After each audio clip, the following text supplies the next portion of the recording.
Hello everyone, আজকে হলো জামাই ষষ্ঠী। সবার জামাই ষষ্ঠী কেমন কেটেছে? অবশ্যই ভালো কেটেছে আশা করছি। যাই হোক, তোমার দাদাভাই ডিউটি থেকে আসার পর তারপর সোনা বাবাকে নিয়ে আমরা একটুখানি বেরিয়েছি। ভাবলাম চলো বাইরে গিয়ে একটু টাইম স্পেন্ড করে আসি। তো বেশ এখানে এসে অনেকক্ষণ খেলাধুলো করেছি। তারপর দেখো তোমার দাদাভাই শুয়ে আছে, কারণ ক্লান্ত হয়ে গেছে। আমিও বসে আছি, সোনা বাবাও বসে আছে।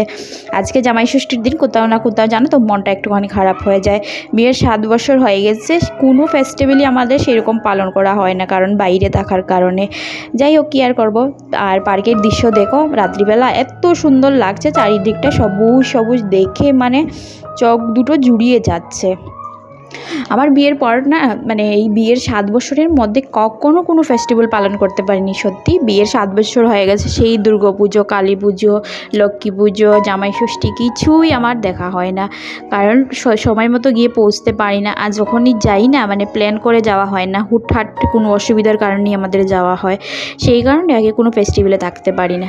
পার্কে অনেকক্ষণ আমরা টাইম স্পেন্ড করেছি, আর এবার বেরিয়ে পড়ছি, মার্কেটে যাব। তার আগে কিছু একটুখানি খাবো ভাবছি আমরা। তবে এই গরমে আর কিছু খেতে ইচ্ছে করে না। এইদিকে সোনা বাবা পার্কে অনেকক্ষণ খেলাধুলো করেছে, কিছু বন্ধু হয়েছে, ওদের ছেড়ে আসতে চাইছে না।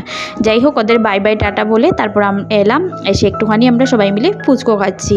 যাই হোক, ফুচকা তোমাদের দাদাভাই ভীষণ ভালোবাসে, আমার চাইতেও বেশি। আর ছেলেকে আমি কুলে নিয়েছি, কারণ দৌড়োদৌড়ি করছে রাস্তার সাইডে, আর ওকে নিয়ে খাওয়া দাওয়া বাইরে বেরিয়ে করাটা খুব মুশকিল হয়ে যায়।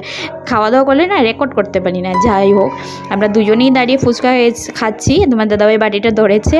আর এইদিকে সোনা বাবা না কখনো ফুচকা কিন্তু খায়নি। আজকে দেখছি হঠাৎ করে তোমাদের লাড্ডু মানে আমার সোনা বাবা ফুচকা খেতে চাইছে। আমি খাচ্ছি দেখে ভাবলো হয়তো মানে ভালো কিছু এক্সাইটেড হয়ে গেছে। তারপর দেখছি নিজেই হা করে মুখ বাড়িয়ে দিচ্ছে। পুরো ফুচকা তো আর ওর মুখে জায়গা হবে না, তাই একটুখানি টুকরো মানে দিলাম ওর, যাতে একটুখানি টুকরো ভেঙে খেতে পারে। বাবা জল টল ফেলে একাকার অবস্থা। তবে হ্যাঁ, মুখ দেখে বোঝা যাচ্ছিল যে তৃপ্তি করে খাচ্ছে, মানে ওর বেশ ভালোই লেগেছে, খাট্টা মিঠটা ঝাল সব মিলিয়ে। তারপরে আমরা মানে ঘরে যাওয়ার উদ্দেশ্যে বেরিয়ে পড়েছি। তো ভাবছি একটুখানি মার্কেটে যাবার। এই যে দেখো অবস্থা, দেখছো তো, বাইরে বেরোলে ঘরে থাকলেও দুষ্টুমি করে, বাইরে বেরোলেও বেশ ভালো দুষ্টুমি করতে পারে। আর এইদিকে দেখছি মার্কেটে এসে বেশ লরি লাগিয়েছে, বেশ ভালোই লাগছে দেখতে। মার্কেটের দুটো পাশ দিয়ে মনে হচ্ছে সামনে ঈদ আসছে, সেই কারণে হয়তো।